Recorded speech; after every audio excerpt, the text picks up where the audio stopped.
जय जगन्नाथ मु दिवाकर दास आपण मानक प्रणाम करुच्ची। आज आपण मानक कहबू एभली एक कथा जहाँ आपण मानिले आपण रोग दुख कष्ट निश्चिंत भाव में दूर हो। जदि आपण एक्सीडेंट जनित समस्या रे सेजरू उठी पारुना, लिभर कष्ट होउची, आपणकर किडनी फेल कर जाउची, आपणकर पैरालिसिस रोग रे घरे अनेक लोक पड़िचंती, अनेक लोकंकर पेशेंट मध्य मेडिकल को नहीं नहीं आपण थकी गलेनी। तो आपण कौन कले आपण से भली कष्ट मुक्ति पाइबे आ रोगरू आपण शीघ्र आरोग्य लाभ करेंगे। एभली एक उपाय आपण मानक ए भिडियो रे कहबू। भक्तबंधु, रोग दुख कष्ट द्वारा कलिजुग रे जदि कहीं डाक शुणला वाला थांती, रोग दुख कष्ट मुक्ति कला वाला से होचंती वीर बजरंग बली अर्थात हनुमंत महाराज। आपण जेकोसी रोग पई आपण हनुमान जींकर एही स्तोत्र पाठ करंतु। स्तोत्रर ना होची हनुमान जींकर हनुमान जी बाहुक, अर्थात मोबाइल रे आपणकर मिल जिवो। यूट्यूब रे आपण सर्च करंतु हनुमान बाहुक। आउ हनुमान जी बाहुक आपण जदि पाठ करुचंती आपणकर समस्त रोग कष्ट दूर हो। जदि आपण पैरालिसिस रे रोगी पड़िचंती आपण तांको पाखरे यूट्यूब रे लगेई प्रतिदिन आपण तांको सुनांतु। मात्र 20-25 मिनिट खंडे लागिवो सुनिबा पई। आपणकर सर्च करंतु यूट्यूब रे हनुमान बाहुक, आपण सर्च करने द्वारा मिल जिवो। जदि आपणकर बही हनुमान बाहुक मिलुची आपण निश्चिंत भाव में पाठ करंतु, रोगी को मध्य पाठ करांतु बा सुनांतु। जदि आपण मन रखि तांतु आउ किछि उपाय आपनको कहबू। काहेकि ना हनुमान जी होचंती लक्ष्मणकर प्राण बंचेइबा रे जदि कहार बलिष्ठ भूमिका थाए ता हेउची हनुमान जींकर। सेति पई लक्ष्मणकर प्राणदाता बोली हनुमान जी को कहंती।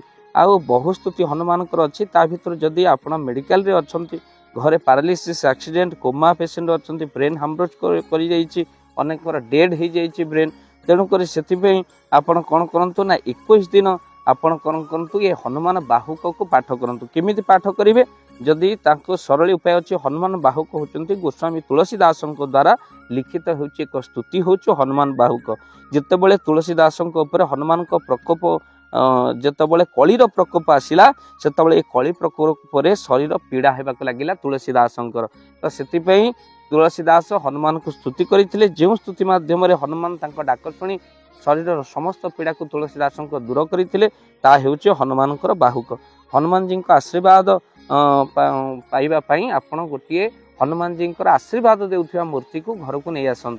आउ से आशीर्वाद मूर्ति सामने आपण पितल रे जल किछि रखि दियंतु। तापरे आपण हनुमान बाहुक पाठ करंतु। पाठ करि सारिबा परे आपण सेई जल को कोन करंतु ना रोगी को पियाई दियंतु। आउ जो जगह पीड़ा होइछे से जगह रे मध्ये आपण लगेई परिबे। हाथ रे जल नै कि से जगह रे लगेई परिबे। जहा को आपण हनुमान जी पाखरे थई फूल चंदन देई से आपण हनुमान बाहुक पाठ करि सारला परे 5 मिनिट परे आपण निश्चित भाव में जल टिके पेशेंट को पियाई दियंतु। जे मानक शरीर आत्मा मध्ये उद्धार हेउनी ता मध्ये बहुत काम लागिवो। पैरालिसिस जो मैंने पढ़ी जो इम्प्रूव करूना से बहुत लगे। एक्सीडेंट जनित कष्ट जो मानकर लिभर हार्ट जनित समस्या अच्छी जेकोसी रोग हो आपड़ निश्चिंत फलवर्ती 100% हम आपड़ परीक्षा कर देखु। तेणु आप हनुमान जी आशीर्वाद देउथिबा फोटो सामने आपड़ पितल रे पानी रखी दिंतु। आउे हनुमान बाहुक पाठ करूँ। 5 मिनिट पर पीड़ा जगह लगातु, निश्चिंत भाव में फलप्रद हम। तेणु आपण नहेले जदि हनुमान बाहुक पाठ न करि पारुचंती गोटे आपण चौपाई हनुमान चालीसा पाठ करेंगे ना से रोग हरई सब पीरा जपत निरंतर हनुमंत बीरा 108 थर आपण यह जप करंतु। आपण निश्चिंत भाव में हनुमान जी मंत्र स्तोत्र द्वारा लाभ करेंगे। जदि घरे दुख कष्ट रोग दूर करने चाहती हनुमान छड़ा बड़ देवता कई संसार भीतर ना तो आप घरे सुंदर कांड पाठ करंतु। जदि सुंदर कांड पाठ सहित घरे पूजार्चना करने चाहती आमको जोगाजोग करंतु। स्क्रीन रे चलथिबा नंबर रे आपण कॉल कले आमे पहुंचीबु आपनक घरे। तो निश्चिंत वीडियो को बहुमात्रा शेयर करंतु। हुए तो आपनके छोटिया प्रयास कार जीवन बंचई पारिबो, कार समस्या दूर करि पारिबो। कांटेक्ट रे जदि आपण काहाकू अत्यधिक श्रद्धा करंतु निश्चिंत वीडियो रो लिंक व्हाट्सएप रे पकांतु। जय जगन्नाथ, जय पंचसखा। जय जगन्नाथ। धन अर्जने धर्म करी धर्मे प्राप्त नरहरि। जदि आपण मानक धन कोनोसी गरीब असहाय रोगी मानक सेवारे लागि परिला जानतु आपणकर रोजगार सार्थक हो गला। आपणकर धनर मध्य बहुत महत्व रहिला। तो आज आपण माने जदि चाहूचंती आपणकर से धन महत कार्य रे लागू। जेमिति कि आमे गोटे एम्बुलेंस करिचु, जो एम्बुलेंस प्रतिदिन किछि असहाय रोगी मानक मेडिकल रे पहुंचाए। କିଛି ଗରିବ ଅନାଥ ଶିଶୁମାନଙ୍କୁ ମଧ୍ୟ ଆମେ ବସ୍ତ୍ର ଦାନ କରୁ, କିଛି ରୋଗୀମାନଙ୍କ ପାଖରେ ପହଞ୍ଚୁ, ଯେଉଁମାନେ ବହୁତ ରୋଗରେ ପୀଡ଼ିତ ସେମାନଙ୍କ ପାଖରେ ଆମେ କିଛି ଅର୍ଥ ଆଉ ଗରିବ ଲୋକମାନଙ୍କୁ ସହାୟତା ପ୍ରଦାନ କରୁ। ଏ କିଛି ଦିନ ପୂର୍ବରୁ ଆପଣମାନେ ସହଯୋଗ କଲେ ଆମେ ମଧ୍ୟ କିଛି କମ୍ବଳ ଅସହାୟମାନଙ୍କ ପାଖରେ ଯାଇ ପହଞ୍ଚି ବାଣ୍ଟିଥିଲୁ। ଆପଣଙ୍କୁ କୃତଜ୍ଞତା ଜ୍ଞାପନ କରିବା ସହିତ ଯଦି ଆପଣ ଚାହୁଁଛନ୍ତି ଆପଣଙ୍କ ଧନ ଆମ ଦ୍ୱାରା କୌଣସି ମହତ କାର୍ଯ୍ୟରେ ଲାଗୁ ତ ସ୍କ୍ରିନରେ ଚାଲିଥିବା ନମ୍ବରରେ ନିଶ୍ଚିନ୍ତ ଆପଣ କଲ୍ କରନ୍ତୁ। ଆଉ ଆପଣଙ୍କ ବିବାହ ବାର୍ଷିକରେ, ଆପଣଙ୍କ ପିଲାମାନଙ୍କ ଜନ୍ମରେ, ଶ୍ରାଦ୍ଧରେ ଯଦି ଆପଣ ଦାନ କରିବାକୁ ଚାହୁଁଛନ୍ତି, ଆପଣଙ୍କ ପୁଅ ନାମରେ, ଝିଅ ନାମରେ, ସ୍ତ୍ରୀ ନାମରେ ନିଶ୍ଚିନ୍ତ ଭାବରେ ଆପଣ ଦାନ କରିପାରିବେ।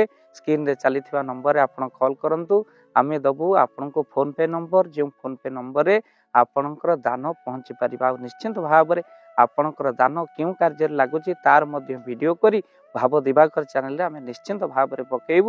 ଆପଣ ଦେଖି ନିଶ୍ଚିନ୍ତ ଖୁସି ହେବେ। ତ ଆପଣଙ୍କ ପୁଅ ଝିଅ ବିବାହ ବାର୍ଷିକ ଜନ୍ମଦିନରେ ଯଦି ଆପଣ ଚାହୁଁଛନ୍ତି ଆପଣଙ୍କର ଦାନ ମହତ କାର୍ଯ୍ୟରେ ଲାଗୁ ତ ସେଇ ଶୁଭ ଦିନ ମାନଙ୍କରେ ଆପଣ କଲ୍ କରି ଆମକୁ ଫୋନ୍ପେ ନମ୍ବର ମାଗିପାରିବେ। ଆଉ ଆମ୍ଭେମାନେ ଆପଣଙ୍କୁ ଫୋନ୍ପେ ନମ୍ବର ଦେବୁ, ଯେଉଁ ନମ୍ବରରେ ଆପଣ ସହଯୋଗ ରାଶି ପଠାଇ ପାରିବେ। ନିଶ୍ଚିନ୍ତ ଭାବରେ ଆପଣଙ୍କର ଧନର ସାର୍ଥକତା ହେବ।